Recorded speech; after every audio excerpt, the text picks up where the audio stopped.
Because I am a Sarvasvatantra being, I have nothing to gain from you and I have nothing to be afraid. I have everything, including political sovereignty. Even politically, no one can threaten me. Understand? Till I was in India, politically they were able to threaten me. We will arrest you. We will put you in jail and all that. We will kill you, all that. Now even that is not possible. Neither they can assassinate me, nor they can arrest me, nor they can incarcerate me. Nothing can be done. Now even politically, I have sovereignty.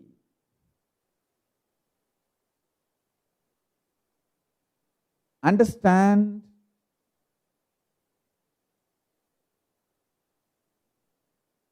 Neither in social level nor in political level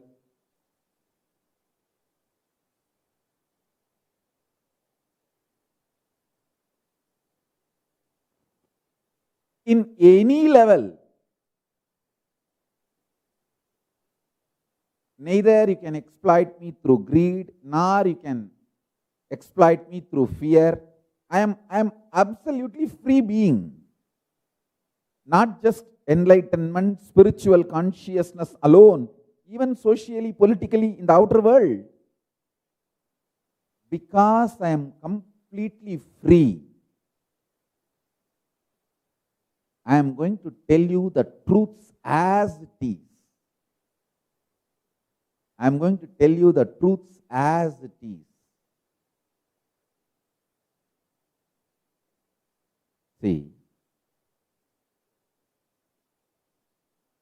as long as a man is under the greed and fear, he cannot reveal the cosmic truths as it is. That is why in Hindu tradition, always gurus had political sovereignty. No king will touch the Rajaguru. The guru cannot be arrested. Guru cannot be under the king. It used to be the tradition. If at all king is not getting along with the guru, guru will be asked to leave the country, that's all. He can never be arrested or prosecuted. The citizens won't agree. Any prosecution of any guru, they had their own sovereignty. Whenever the rogue kings tried to harass, the gurus have moved to a different place. All right, you have thousands of stories. When Manikavasagar was harassed, directly Paramashiva coming and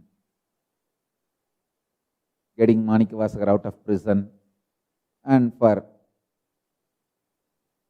Appar Swamigal, Tirunavukarasar, Mahadeva coming directly and protecting him from all the assassination attempts by the king. So there are tons of stories. Anyhow,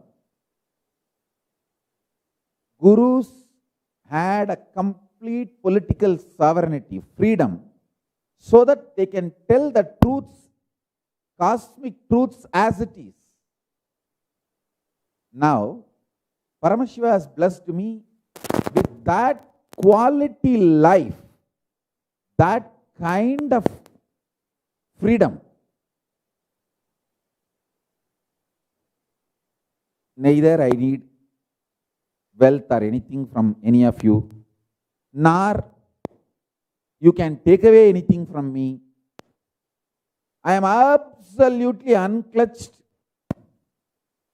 No fear, greed based relationship with the whole world. I have my sovereignty,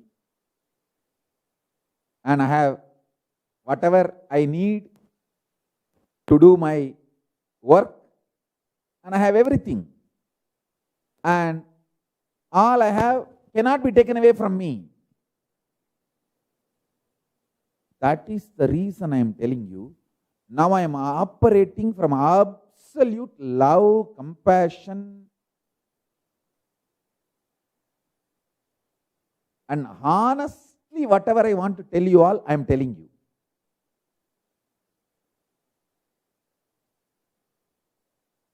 I also wanted to tell you this truth. As long as I was in India, whatever I was talking, it was always politically polite. I have to mellow it down. The truths cannot be told as it is.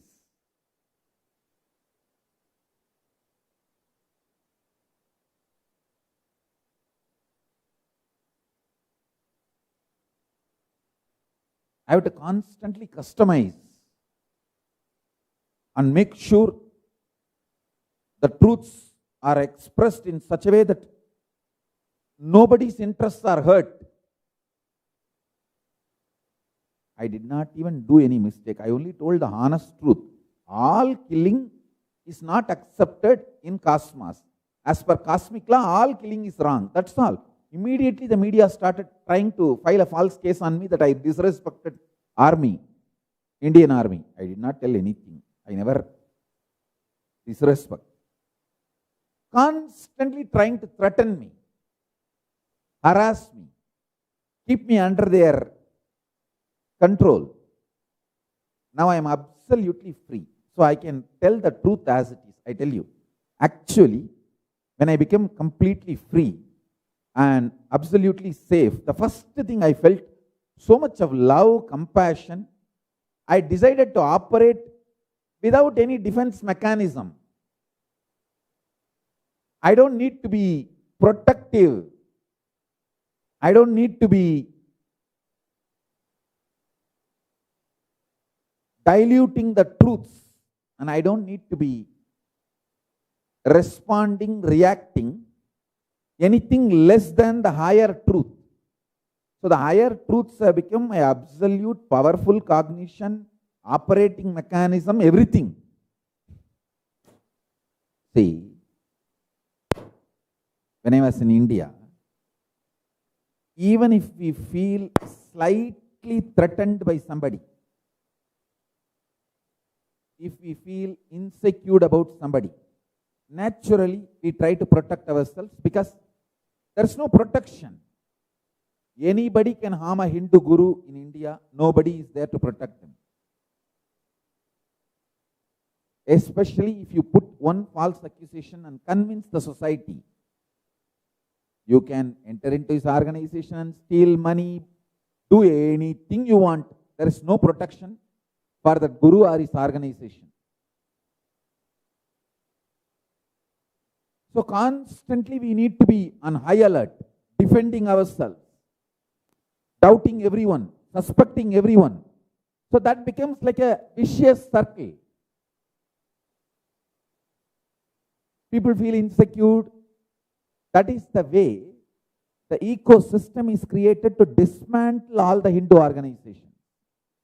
See, the ecosystem is created in India such a way that it is literally impossible to run any Hindu organization.